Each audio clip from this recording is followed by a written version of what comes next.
Thank you. All right. We will begin by me reading off this very well-written paragraph that will lay everything out, at which point I will direct you to move forward with your presentation. In this part of the competition, you are taking on a fictional business identity and assigning a fictional business identity to the judges. Please make sure everyone knows who you are and who they are before you begin. You will have 25 minutes with a 5-minute cushion to describe the legal, financial, and ethical dimensions of the problem and to recommend a solution that passes muster on all 3 counts. During this time, teams will be uninterrupted. When you are finished, the judges will ask you questions for 20 minutes. During the Q&A, both you and judges stay in character. After the Q&A, the judges will give you feedback outside the role playing. Some important things to keep in mind. The ethical aspects of your analysis are the most important part. However, these should be described in a simple, practical, common sense fashion. Using technical philosophical terminology or basing your argument on religious or theological grounds will be considered a serious weakness. During this presentation, every member of the team must have some sort of speaking role. All right. When you guys are allowed to begin at your leisure. When you begin your speaking, I will go ahead and start the clock. Best of luck. Sorry, quick question before we start. Would you like us to say our names before we switch for ease of getting the right person on the slide? I mean, we see your names in the Zooms, but your call. Okay, but just making sure it wasn't a requirement. We're good to go. Hello, everyone. My name is Garrison, and I'm joined by my colleagues Ben, Taya, Tristan, and Debar. We represent Optimist Consulting, and we'd like to thank you, the Board of Directors for Union Pacific Railways, for having us here to discuss how we believe Union Pacific can get back on track and realign its focus with modern pro-social and ethical values. Today, we'll be going over how UP is leading the industry in derailment. It's causing harm to the company's bottom line and internal efficiency. Our recommendation is for UP to move away from a sole emphasis on financial results and move towards a future where you measure your success not only in dollars earned, but in how high you set the standard for ethical behavior in the railway industry. Our recommendation has 3 pillars. The first of these being the installation of industry-leading acoustic bearing detector technology. This will allow Union Pacific to reduce the amount of derailments, saving lives and cutting legal costs. The second part involves shifting company culture to reward employees who act within a newly defined code of company ethics standards. This will remedy high turnover rates and improve employee company satisfaction, all while creating a workforce of pro-social employees. Finally, in the event that an accident does occur, we will revamp Union Pacific's response strategy so that the needs of communities and individuals affected will be met and exceeded where possible. Doing so will allow you to reshape Union Pacific's public image. Before we begin discussing the issues that plague Union Pacific specifically, it's important to understand when and why these issues came about. In 1989, Illinois Central hired Hunter Harrison and tasked him with turning around the fortunes of the faltering company. He did so with his philosophy of precision scheduled railroading. He shifted the focus from train length and velocity to keeping as many trains moving as often as possible. This also involved reducing discretionary spending, making cuts to staff, and meeting instead of exceeding safety standards. When Illinois Central was bought by CN, they continued to employ Harrison, and he turned them from the least efficient to the most efficient Class 1 railway. His legacy at CN encouraged railroads to adopt his philosophies, and you at Union Pacific did as well. Although you saw a boost in efficiency, you also increased your potential for high-cost derailments. Now, in 2023, Union Pacific is incurring massive costs due to derailments, more than anyone else in the industry. This harms the environment, communities around your railways, employees, and your company's precious bottom line. An increase in the rate of derailment is an industry-wide issue, but it affects Union Pacific more than anyone else. In 2022, Union Pacific's rate of derailment was 16% higher than the second worst in the industry. The implication of this is that railways like Union Pacific are unwilling to implement new technology to stop derailments. Regulations mandate some safety measures, but their standards do not offer a complete solution to train derailments. Currently, the FRA mandates that hot box detectors be placed 5 miles apart. Hot box detectors are devices placed on the track that work by reading the temperature of the bearings on train cars and reporting when they become unusually hot. However, temperature is only a symptom of the issue, which means by the time this is reported, it's often too late. This is not enough. Therefore, we want Union Pacific to start setting a standard in the industry for safety measures. Now, I'm going to spend a few minutes explaining the legal elements of derailment issues. So the most obvious legal implication is lawsuits. In 2022, Union Pacific spent $2.7 billion on litigation and settlements. This number is quite high, and in one lawsuit settled already in 2023, Union Pacific was on the hook for $557 million. The potential loss of revenue to lawsuits cannot be overstated. And making our changes early could benefit Union Pacific. Experts believe there is potential for the FRA to increase safety standards through new legislation. If Union Pacific does this now, they can reap the added benefits of beating this regulation, improving regulation, reduce costs due to limited demand, and a boost in perception. Finally, I want to note that Union Pacific has large lobbying expenditures to try and limit the implementation of the aforementioned new regulations that could hurt their bottom line. We believe this could be better spent on improving safety practices. Great. So I'd now like to start talking about the ethical dimension and how there are some ethical complications with your company. So I would like to start by giving a brief kind of explanation about how we will be discussing ethics. So just with this word here, so good ethics requires consideration of the impact on others. There are a lot of things that can be misinterpreted as the actual ethical issue, but really that is a symptom of the issue. And looking at your company, many of your impacts are negative. So there is a major ethical issue that we'll have to talk about in a few different dimensions. And there is this responsibility where if you're responsible for the harm, it's up to your company to repair the damage. So we do have this ethical scale that many firms can operate on. So it begins at immoral and goes to ethical. So we will show you later where your company stands, but for now, just please keep this in mind and regarding the kind of the rubric for how your company holds ethics in regard. So the next ethical dimensions that I'll be considering is that Union Pacific is not considering the quality of life. This can be with the communities and also with its workers. The two symptoms of your ethical issue is that there's major disruption to the railway communities as well as a damage to the environment. So UP is not prioritizing quality of life. I'd first like to begin to ask you to take a moment and think about if you were a worker on one of these trains that are carrying harmful chemicals. So workers may feel some sort of existential anxiety about the possibility of derailments. Let's say you knew that your company was not operating, or sorry, they were operating with subpar safety conditions. And this can create a sense of guilt where you know it's not safe enough to be traveling into these communities. And there is that big major possibility of derailment, but you feel like there's nothing you can do about it. And this creates a big sense of guilt as well as existential anxiety and also harm for the workers because they are put in harm's way as a result of these derailments as well. And second, there's poor quality of life for surrounding communities.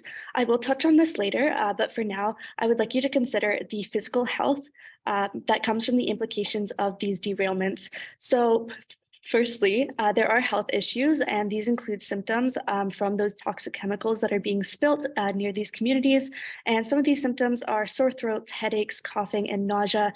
And this is pretty overbearing on these people's lives because they never know when a derailment can happen and when they will be exposed to these toxic chemicals.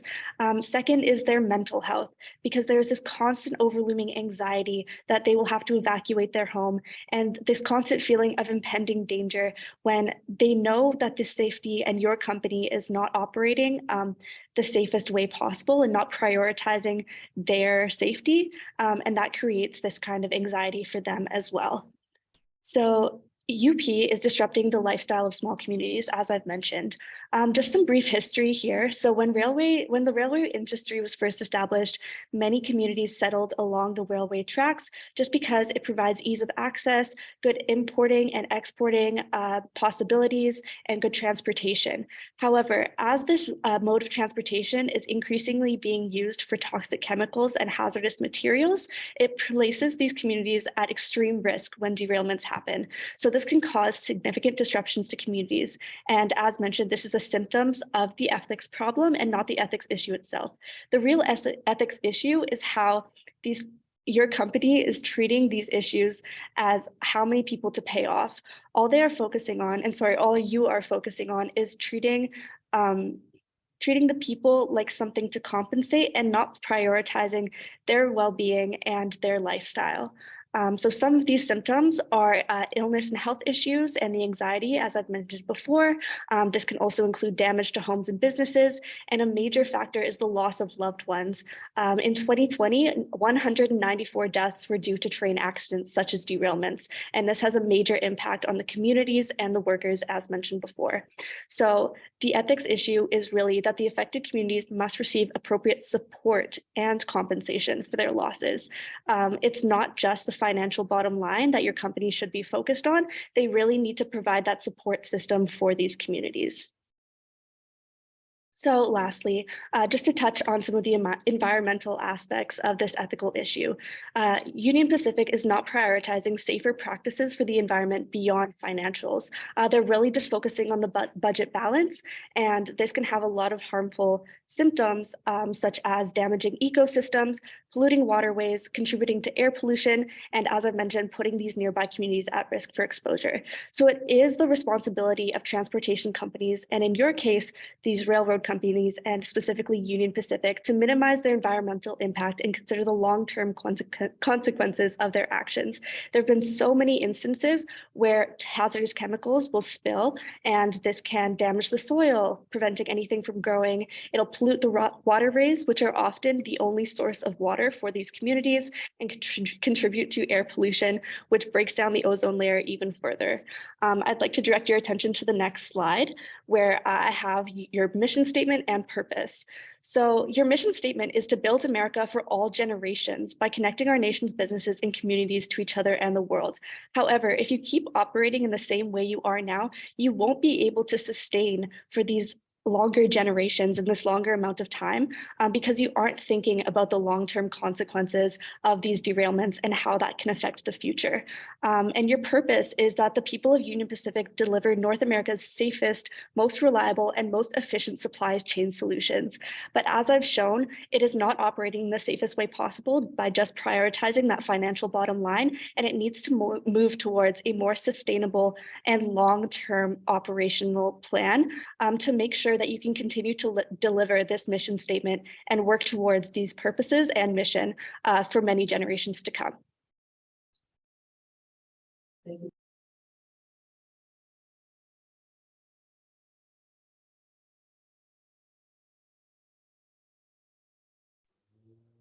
You're on mute. Oh, I'm sorry about that. Do it Let's all talk about the financial aspects. Beside disrupting the lifestyle of communities, adding toxic chemicals to the environment, and earning your company negative goodwill, derailments are causing Union Pacific to lose money, and that is a huge concern. The direct expenses, which include loss of infrastructure, the repairment cost, and other expenses, they add up to $3 billion every year, as I will talk about them in detail in the next slide. However, there are also some opportunity costs. The cost of loss of productivity. What if your train was not stopped, or if those issues were solved, and how much employee morale would be higher? Those are all the issues that we need to factor into to have the right financial costs and benefit analysis. Let's talk about the direct costs. Every derailment costs your company $1.5 million. $0.5 million for the repairments of the tracks, and $1 million additionally for the repairments of all the damaged parts. Moreover, last year, Union Pacific paid $2.7 billion in lawsuits because of derailments and accidents. And for a company that earns $25 billion in revenue every year, that's a huge cost, and that is completely preventable. In addition to $2.7 billion in lawsuits, Union Pacific also paid $20 million because of environmental cleanup last year, because of all the toxic chemicals that were released in the environment because of derailments. And everything can be prevented if only technology can be improved and our solution can be implemented. Moreover, let's look at the cost to the society. 120 people die because of Union Pacific's derailments every year. And according to US legal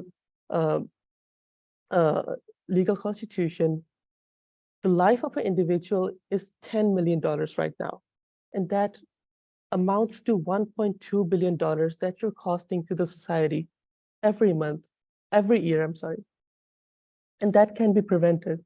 All those lives have to be saved. Moreover, the financials of your company is also deteriorating. That can be seen from these graphs.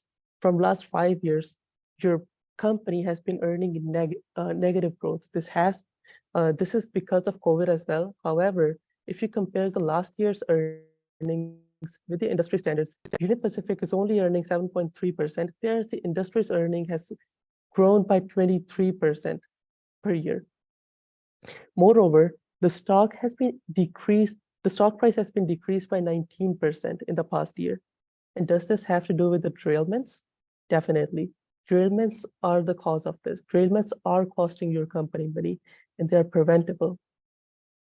Moreover, there are also some internal inefficiencies. Employees do not want to work at the Union Pacific. You can look at this chart, as you can see that the employees at your company, they have been going down since before COVID. And even now, there's a labor shortage. Moreover, employees have rated F to your company, which is the lowest grade that they can give. Your company is not giving a sense of belonging to the employees. And no employee wants to belong to a company that is responsible for deaths of over 100 people per year. Your company needs to change internally as well as externally, and our solution can help you do that. Your company is one of the leaders in the industry, and we want you to maintain that position. And again, to maintain that position, you need to decrease the amount of derailments and to have a better and safe culture within the organization. And as I talked before, you're currently at the legalistic stage. Your company is obeying law, but doing no more. It is not ethical, and our goal is to bring you to the ethical stage, the best stage that your company can be at. Thank you, Dewar. So the recommendation that we bring towards you today is the Streamline Plan. The first pillar of the plan is, first of all, to prevent. Overall, reducing the derailments using technology that is available to you and to Union Pacific will reduce the overall ethical, legal, and environmental impacts of derailments. So through the installation of current detector systems, including acoustic bearing detectors and broken track detectors, this can reduce overall derailments. The second pillar is to change the internal company structure when it comes to employees and the value that you give to employees. Implementing a new safety measure to ensure the conductor safety from hazards of derailment and ensuring that the overall community is safer from hazards is part of this plan. The second part, the third part is to respond. Restructure the company to be more proactive during derailments so they know exactly how to help and support the community and the people affected by derailments. The first pillar of the prevention stage is to use acoustic bearing detectors. Acoustic bearing detectors are a system that is connected to the track. This is a module that, when run over by the train, uses sound frequencies to detect whether or not the bearing in the train wheel is weakened before it starts overheating, which is where the hot box detectors are used. This is preventative maintenance. Right now, Union Pacific has 47 major US cities. If you put 2 acoustic bearing detectors at each of these US hubs, roughly 25 miles away, the overall impact would be great for derailments. Derailments would decrease as bearing failure is the third highest cause of derailments currently in the United States. The overall cost for this would be roughly $25 million. So prevention using broken rail detectors. Broken rail detection systems are very similar to acoustic bearing detectors, except you can put them anywhere throughout the line and they will still be useful. Broken rail detectors send a frequency throughout the rail, allowing the conductor and head office to know before the train reaches that point that the rail is intact. Broken rails are the #1 cause of train derailments in the United States today.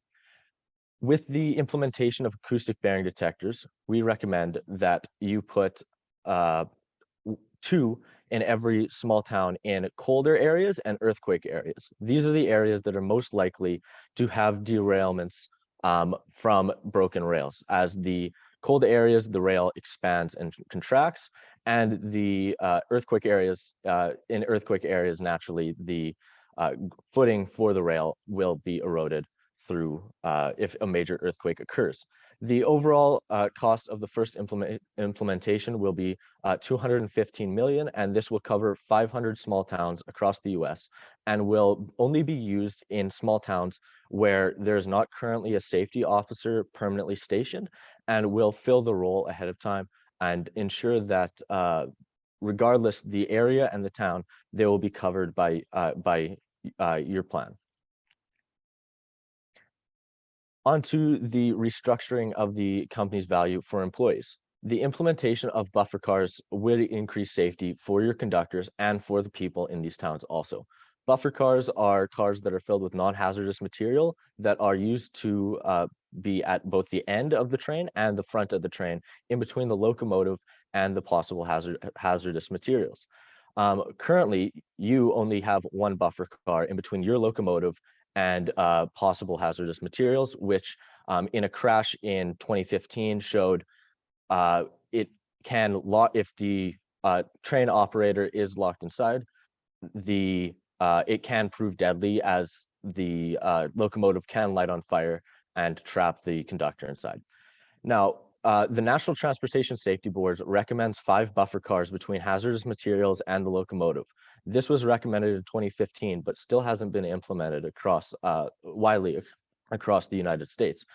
But as the burden of maintenance and costs of the buffer cars are on the shippers, so the possible, let's say hypothetically, the oil companies that you are transporting for would cover this cost. It is very negligible to you, but currently you would be able to pay for some of those fees if you saw that your business would be disrupted because you put the burden of these buffer car implementation on it.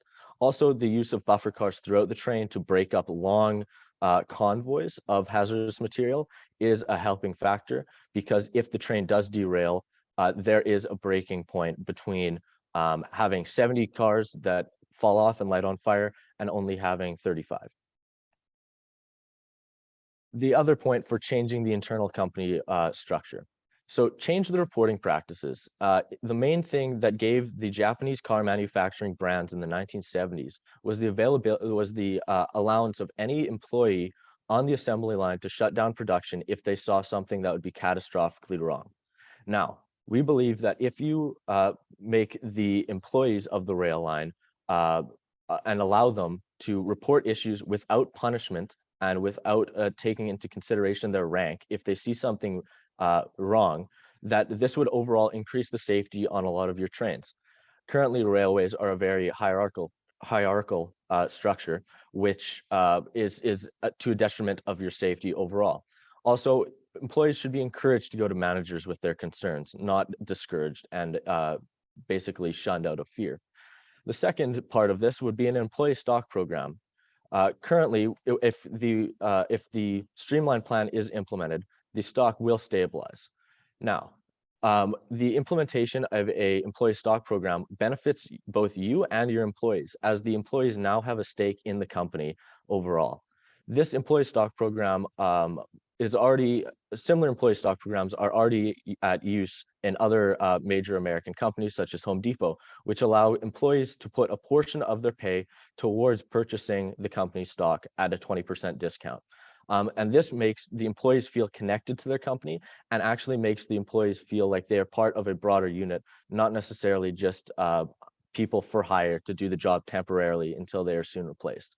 The last part is rewarding employees. Nope, go back, please. Rewarding employees through quarterly formal awards quarterly formal awards for rail yards with the lowest amount of incidents and injuries. So out of the 47 rail yards, whichever ones are performing the best and most efficient with the lowest amount of incidents and injuries, partnered with the encouraged reporting practices, we believe that this will really make a company of both reporting standards and efficiency. The other one is employee nominations for their peers, which is whichever employee is doing their job to the best of their ability in the safest way, they can be voted by their peers to receive a $10,000 annual bonus at the end of the year, and there would be one allocated per yard. The economic gain of our recommendation. So overall, the total estimated cost of derailment is $3.05 billion per year. The total estimated cost of the streamline plan is only $250 million per year. If the cost of train derailments only decreases by 7.9%, there's no additional cost to you.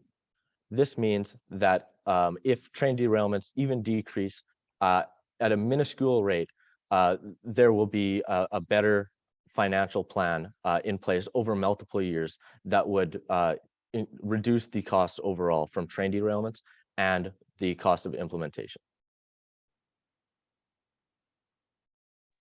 So for the third and final implementation, we recommend a response plan, a new response plan. The current response plan that you guys have in place is right around the bare minimum, where you pay out the least amount possible, where you believe that you won't be taken to court so that the people are with a jury of their peers, which in most cases they win. So our new response plan is in 3 stages. Firstly, a prepayment to those displaced. We believe and we trust that this will reduce the amount of that people will take you to court for, because they won't have to pay out of pocket. Once they have returned and all the spillage is cleaned and the train derailment is cleaned up, a big sum payment, which is what is currently in place, should be paid out to the people. Finally, we suggest adding a sum amount to the small businesses in the area, as they won't be able to continue their business as they are displaced.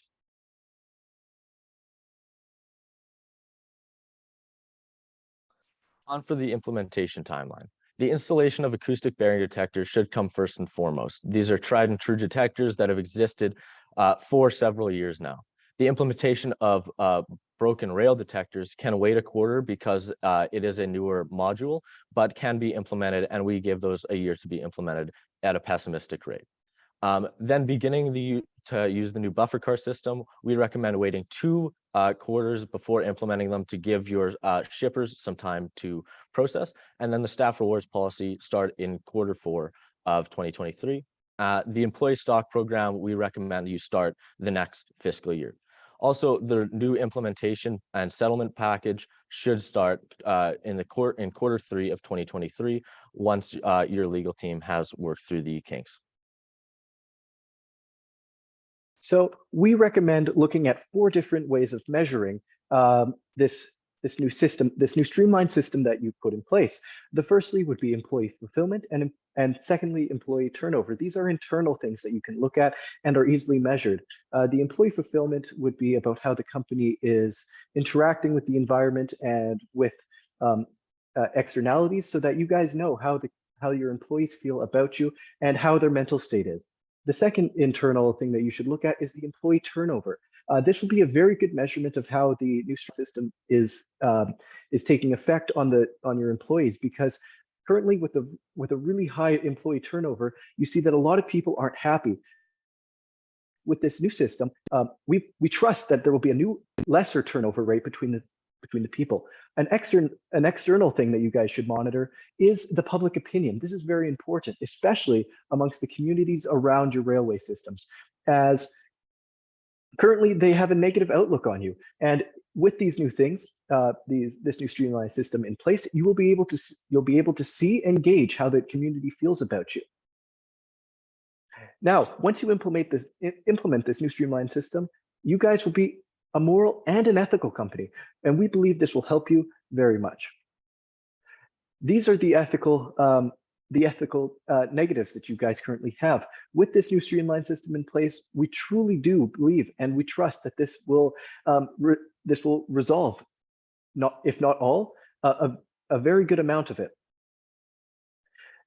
The current problem is that there's an increase in derailments across the entire industry.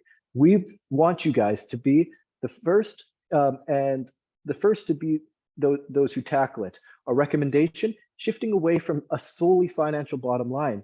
Look at changing your company culture and improving your response when accidents happen, and finally mitigating the impact. Like we said, if only 7.9% of derailments are decreased, you will have no cost. Even if only 3.9% of derailments are decreased, you'll see it paid off in 2 years. So I open the floor for questions. Thank you very much.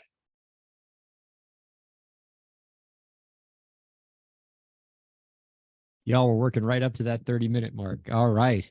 I will now thank you all very, very much for that presentation. It was comprehensive. It really laid things out for us, and a lot of illuminating insights for this board. I know my colleagues here on the board are going to have some questions for you. Let's go ahead and start with the Q&A with Ms. Penman. Thank you very much. I really did appreciate the presentation. Certainly some very painful words to hear about our organization.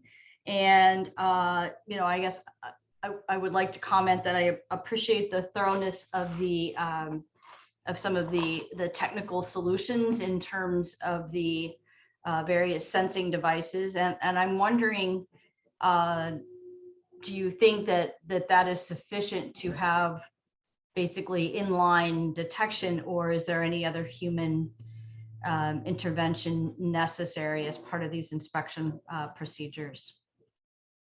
I can take that question. So essentially, the implementation of these detector systems are only a tool that will help the current employees on the ground. So all 70% of the US rail network is required to be operated under a proactive control unit that sends overall system data to a control center and to the conductors of each train individually. By using that current system in place across any major track that Union Pacific has, you will be able to, it's not necessarily replacing employees, it's simply aiding them with their jobs, if that answers your question. Thank you. Any other questions? Yeah, about Mr. Stone, yeah. About the acoustic sensors. How confident are you that they work? Aren't they new to the state of the art?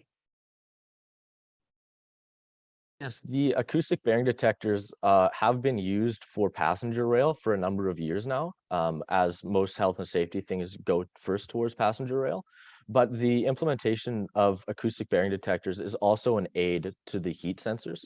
So it's simply an extra line of defense where you have the person inspecting it before they leave, the acoustic bearing detectors as they leave, and when they're at max speed with the full weight, that's able to detect whether or not they work, or whether or not the bearing is weakened ahead of time. The heat box detectors will still be in place should there be I think the current rating for acoustic bearing detectors is close to 95% effective, but should there be an issue, the heat box detectors are still in place.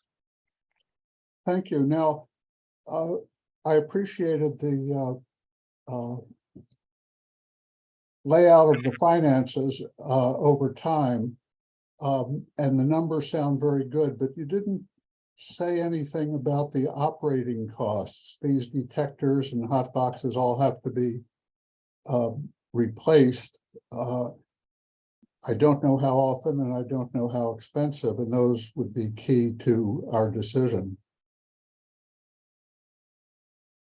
The operating expenses of these hotbox detectors are normally roughly 15% of the initial cost for each module, because only certain aspects of each module go on each track. The costs of replacing those are fairly inefficient because it's so consistent that the actual bearing that they run through for the acoustic bearing and the sensors that detect the acoustics are the ones to wear out first. So due to the fact that the companies that manufacture them are aware of the what parts wear out on the first, they're able to reduce the overall cost. We assumed it as negligible, as currently you don't even record $1 million expenses on of legal fees in your K10 reports. So we assumed that the bearings wearing out and sensors wearing out would not be a major expense worth mentioning. Fair enough. Thank you. Ms. Castle? Hi, thank you. Thanks for all the details. I wonder, when you talk about your solutions, specifically your technology, with regards to our past derailments, is this linked to those reviews, like a root cause analysis of those incidents, and we can show that this solution is going to help us specifically with past incidents? Can we link those the safety of what we didn't have to what we would have, and how that would be preventable? Oh, absolutely. Just last week, there was a derailment in San Bernardino from you guys, and that was completely preventable. It was due to erosion from increased rainfall, and that was one of the key areas that we identified with the broken rail detection systems. So with that in place, looking back on past derailments, there's a clear correlation to the implementation of these and the past areas where you've had issues with derailments in the past, as it is more prone to occur twice. Okay, thanks. And I really like the ideas for involving employees in the community. And I just wonder if your plans have looked into emergency response and coordination with communities and community response, and then as well as your labor unions. The majority of our labor unions, the majority of our employees are part of unions. So some of your solutions with employee engagement, which are great, have you considered how that will work with those relationships, with the union relationships, and how we implement those things with really competing priorities at times with some of those needs? Absolutely. I'm sorry, I'm going to be like the only one answering, but it's just the topics that I've know most about. The implementation for like if there is a hazardous spill, right now, what the financial regulation is, the feds send in a hazmat team, and you simply pick up the bill afterwards.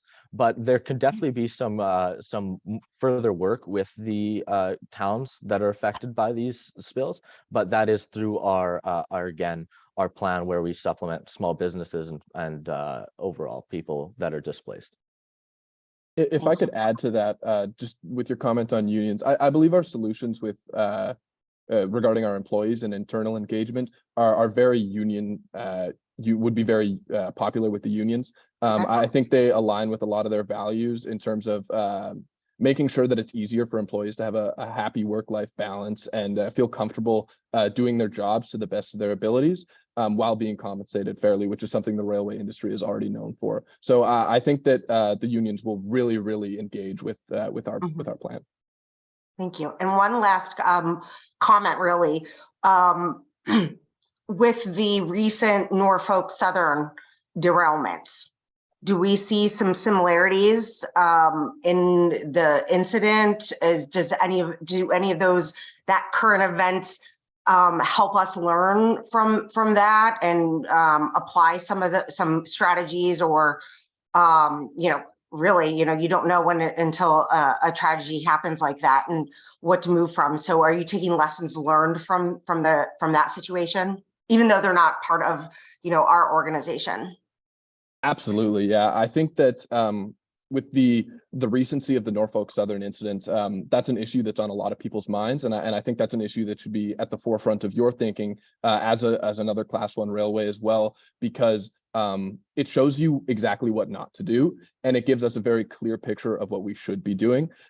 Just because it's a whole lot easier to act when you have an example. And we're lucky that didn't happen to you guys. You're lucky that didn't happen to you guys, because it helps us better structure a response for, God forbid, something like that did happen again.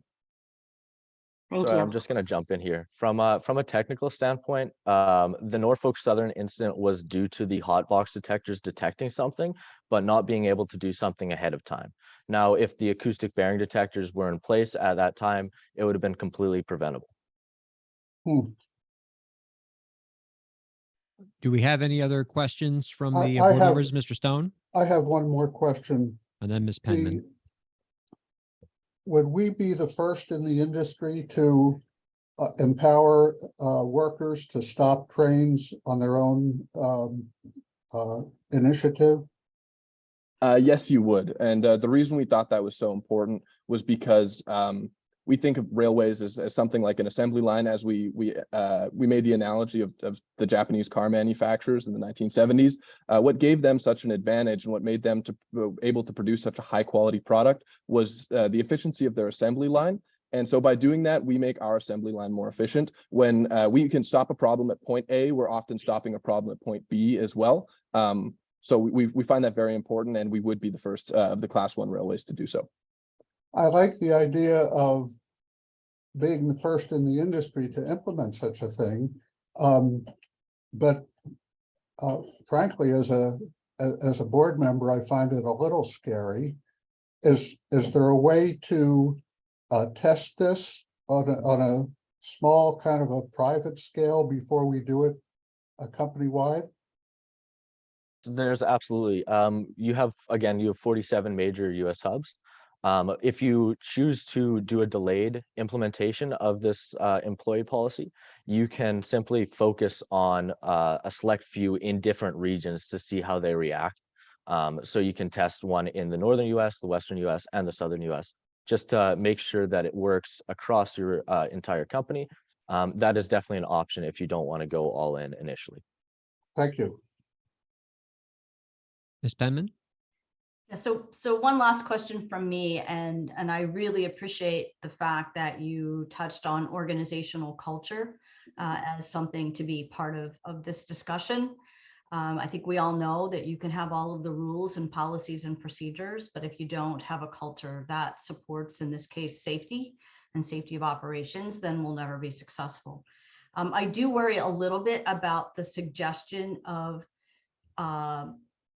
and would like to know more, I guess, about how we will implement the paying for no lost time accidents, because I have some concerns that might put pressure on individuals to not report an injury or an accident in order to ensure that location becomes the winner of the bonus. So what could we do to avoid that from being an issue that might occur? I can jump in here. The bonuses are for each major railway hub, so it's not necessarily like you're competing against the people next to you. And also, if someone does report it, again, the reporting process is not so much you're the most efficient, it's you're the most efficient while maintaining safety. So if, say, a hub in Dallas has 3 derailments from trains leaving their hub, like the overall yard, but they are the most efficient technically, they would not necessarily reward the people that are simply sending these trains out without checking them. They would reward the people that are overall stopping them, that have stopped incidents. And that is some of the role of your manager, where there needs to be a trust element there, that your management would be fine with saying, yes, I believe this guy is the safest. He's the best at his job with the current company policy. He should get the bonus at the end of it. To add to that, the nature of train derailments are such that it's almost impossible to hide a train derailment as a single individual or multiple or a small group of individuals. So we're not too worried about people under-reporting incidents to win that reward, because it's physically quite difficult to hide. I see. I thought I saw in the slides that it would be a specific reward for lost time injuries, and so those are, I think, a little bit easier to hide than obviously a derailment. Any other questions from the board? I'll just throw in a quick one here at the end. While I certainly think that the proposals that you are making have a lot of merit to them, I also can't discount the fact that what you are proposing will come at a significant financial cost, particularly an upfront investment. And I have to be mindful of our competitive landscape and wonder, why should we be the only one in our industry that is jumping off the cliff like this? Wouldn't it be more prudent than, rather than just adopting these reforms internally, that we engage in legislative lobbying to make your proposal industry-wide, so that all of our competitors have to incur these same costs, so that we're not competitively disadvantaged by implementing these reforms? I'm more than willing to take that. The business world is full of companies that are not willing to take risks. Those are not the industry leaders. Those are the blockbusters. When Netflix comes in with a new innovative situation and they fail to adapt and take charge, business rewards those who come first. It's not necessarily those who follow suit. And really, by being the breakthrough implementer of these new safety procedures, you will have, we foresee that your competition will not only have troubles trying to catch up to you with your safety implementation to reduce derailments, as it is a heavy cost, but they will have trouble maintaining employees, as they will hear that Union Pacific has a better workplace environment, and they will, and their employees will naturally try to apply to you. You become the gold standard for employment when the rest of your competitors fall behind. Not Yes. only is there that, not only is there that financial aspect, the whole point of our vision for Union Pacific going forward is a more ethical, pro-social approach to doing business. And part of that is being willing to take a financial risk for an ethical gain. So we think that lobbying is not the best way of going about that if you truly want to escape the Hunter Harrisonism that you've fallen victim to for the last 30 years or so. And I want to add something here. Your company is paying about $600 million in lawsuits every year because of the derailments. And those costs can be significantly reduced if only our recommendation, which cost only about $300 million, is implemented. So there is a trade-off here. And we think that if you recommend a solution, the trade-off is in your favor. All right. We have about 3 minutes left if the board has any further questions. Well, all right then. Okay, let's we'll all take off our board of directors hats now. You all can take a deep breath and breathe a sigh of relief. You are done. You have made it. You have survived, and dare I say, you have thrived. That was, I'll open up on the feedback by just saying that was an exceptional presentation. I have seen a great deal of these as a coach, as a judge. Been watching these for a long time. I teach using IBEC as a teaching tool, so I've had students do presentations for me. I've seen way more of these than I should. That was one of the strongest presentations I've seen. You did a lot of things right, and I think there's a lot of parts of your presentation that I think Dr. White could use as teaching tools to explain to others how to do these presentations effectively. chief among which I really was impressed by what you all did with the financial side of your presentation. One of the things that I try to implore to students when doing IBEC is when you do the financial side of the presentation, you ultimately need to give us numbers. Tell us, what is the costs financially of your proposal? What are the benefits? And conversely, what are the costs and benefits of not doing the proposal? And show us how your proposal is a better option financially, and give us the hard numbers. It's okay if you don't get exactly with the numbers. We understand that there's some predictiveness happening here, but the board needs to kind of have something to grab onto. And you did an excellent job of saying, here's what it's going to cost, but here's what you're going to save. Here are the benefits that you can reap. And when I see those numbers and I see that there is 9 figures of money telling me that we need to do the ethical thing, it makes it very easy for us to want to do the ethical thing, which is really, really solid. That's what boards need to see. They don't want a black box. They don't want to take a leap of faith that the numbers are going to work out in the end. They need to know the numbers are going to work out in the end. And you did a nice job of articulating that. And let me just say this as a broad point. You guys really love trains. I mean, love trains. It is inspiring. I don't think I've ever confronted a group that fell in love with the subject matter of their company more than you all did. Like, I didn't think I was talking to students. I thought I was talking to experts in the industry. Like, I could haul you before Congress while they were doing that railroad strike back in December. And I feel like you could have explained all of this to them and known just as much as the labor unions and the industry executives. You all knew your subject matter cold. We were trying to throw things at you, and you knew, okay, 15% operating costs. And if you implement this technique and this technique, that was very, very impressive. What separates the good presentations from the great presentations is the great presentations dig in deep. They learn the company, they learn the industry, they get in there. And you all got in there, and it showed in your presentation because that was knowledgeable, comprehensive, well-researched, well thought out, and I was so pleased with all of that. So I want you to consider the context of all of those very nice things that I said about you when you will now hear some of the not so nice things. And keeping in mind that, like, again, the nice things should greatly overshadow. This is me just having to find things to nitpick, or I'm not doing my job around here. Your slides, your ratio of words in slides to the speed at which you were presenting was not the best kind of ratio. You had a lot of information on those slides, probably too many. You might want to, you want to reduce the number of words in this kind of presentation. And it became particularly problematic when dealing with how much information you were giving and how much highly technical information you were giving and speaking very quickly while you were delivering it. It was a furnace blast of information that we were getting hit with, and it was hard to process it. And granted, if we were actually boards of directors of Union Pacific, maybe we'd know some of this stuff on the top of our head.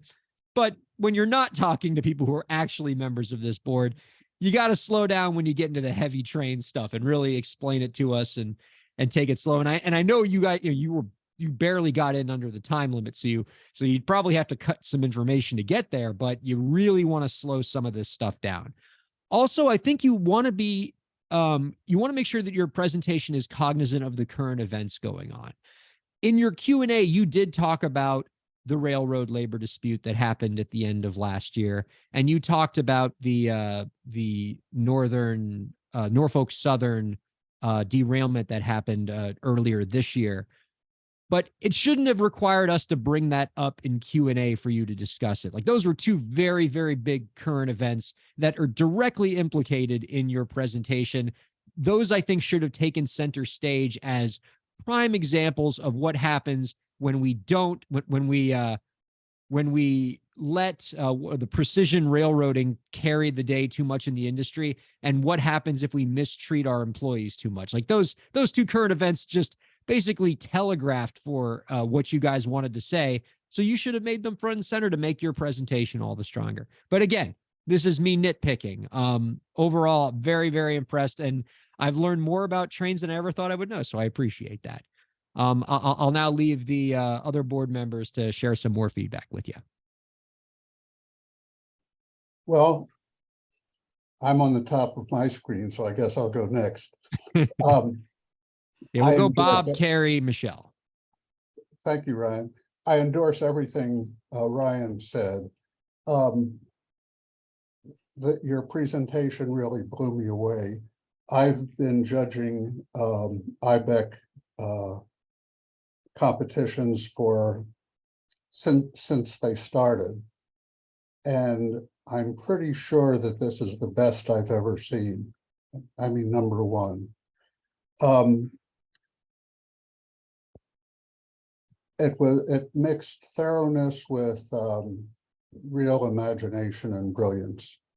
I was particularly taken with the idea that let people involved stop the train if who knows better that a train needs to be stopped than the people that are working there. So that was terrific. I'd go farther than Ryan said on criticizing the slides. Couple things. One is you've got to make them readable by your audience. So I don't think you should ever use white lettering on a gray background.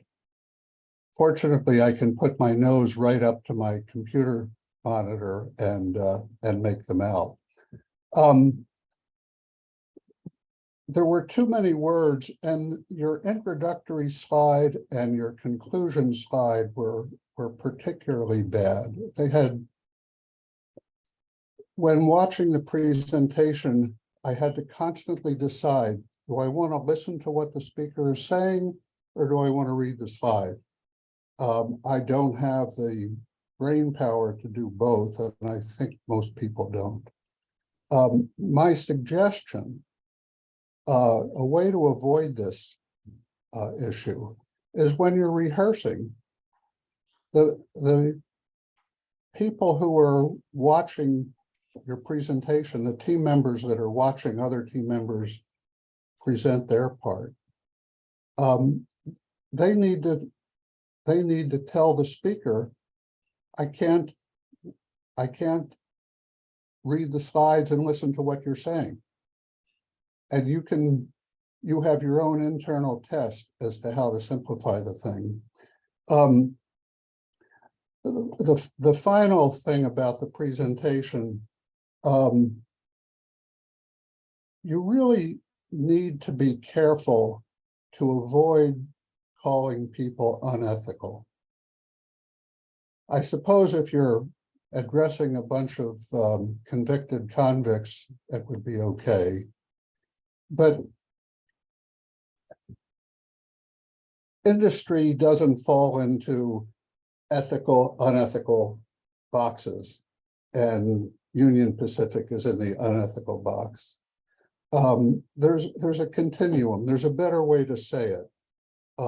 You can figure that out.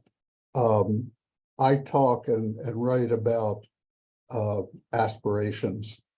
People aspire to be ethical, and we can all do a better job. We can all be as ethical as we aspire to be. Say it in your own words and in your own way, but don't label the audience as unethical. It'll make them mad. But to go back to the beginning, it was just a AAA sensational presentation. And I haven't said that in 10 years. Thank you, Bob. Carrie? Okay, well, I certainly agree with the comments made so far. In particular, I totally agree. It was a phenomenal presentation. The engineer in me was going nuts over all the solutions that you were providing and how much you knew about how these things operated. And Benjamin in particular, this is clearly a passion for you in understanding these trains. So that was phenomenal. I also really, really liked that. I know it was an expectation to focus on, legal, ethical, and financial, but I really, truly appreciated the focus on culture for the reasons I mentioned when I asked you that question.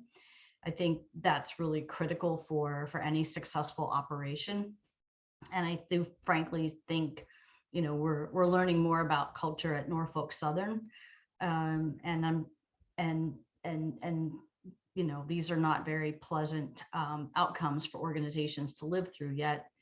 You know, learning from another company's mistake, frankly, is always a question the boards are going to ask. What are our competitors doing? So, but I really appreciated that you focused on the people side of this, because it's the people who keep the trains on time, right? So, and the other thing, I really thought it was a good call to action at the end. You really kind of made us think about, you know, these are the things that we need to do. I loved the fact that you had a timeline for implementation. You didn't say do it all tomorrow, you know, maybe next month, but it wasn't all tomorrow. And you laid out a proposed timeline, and it was something that we could take away and think about. I did just feel a little bit put off, and Bob, maybe is where you were going, felt a little put off at the beginning, in feeling like maybe we were under a little bit of attack, and I wanted to see you more as, you know, you're here as a consultant, and maybe we needed that wake up call, right? But I think Bob's point about, you know, is there a more collaborative way to say it? And again, in some situations, maybe there isn't. Maybe they need a wake up call, but just something to think about. But I really enjoyed the presentation. I really enjoyed the combination of technical and people and safety, and, you know, great job on laying out the finances. I had no idea 120 people a year died as a result. And that's not good. That's not good. And that isn't even taking into account what's going to be happening as a result of this accident in Ohio. So really, really strong, really proud to have been part of this session. And with that, I'll turn it over to Michelle. Wow, I mean, I can't echo enough. I'm very, very impressed. Not to, you know, pinpoint your years. I don't know what all of your experiences are, but I'm very impressed with your business knowledge, obviously your research skills, presentation. Very impressed. You follow, you know, there's something to be said by, you know, following instructions, and I can tell that you kind of look for things that you were kind of pointed to do in this competition, and you identified them, you took it on, you know, even the mission statement you identified, you know, you appealed that way. From a more practical perspective, to Bob and Carrie's point, being a consultant, working with consultants, having experience as a compliance officer, working on boards, yeah, I would agree that, you know, futuristic, you know, maybe played a little softer on some of the models of ethics and where the organization stands. And again, you know, that would depend on what your role was as consultants, and you just want to partner and be able to influence and persuade them with obviously factual data and good solutions and implementation plans like you did. So yeah, just that's a kind of a little thing to soften on that. In today's culture too, I thought the inclusion of the workforce is extremely important. You know, my brother-in-law works for Norfolk Southern. And so I've heard a lot about issues with the train industry for many, many years. It's kind of archaic. So I like that you brought solutions that may bring that has an idea for the company, the organization, to maybe be that new face, like you're saying, maybe not in the same way as tech like Netflix was, but maybe hey, let's be more progressive. Let's not be as archaic as we have been, because we have this huge monopoly on supply chain.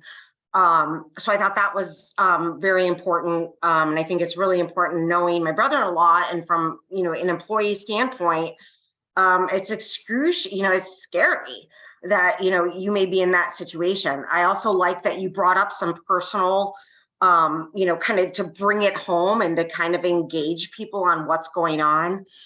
I asked about Norfolk Southern because I knew about it, obviously, but I think that's very important to be aware of what's going on. I mean, hours before your presentation, I've had, boards ask me questions about something that's happening in the industry, like a lawsuit that, maybe settled or, whatnot.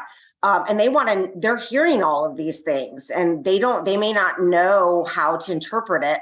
So they're going to be concerned. And so they're going to try to apply that to what you're trying to say. And how does that equal to us? How does that work? The same thing when I asked about the quality, the root cause analysis, how I think it's very important that you are able to link that specific solution to past problems and how that can solve them, or at least remediate them.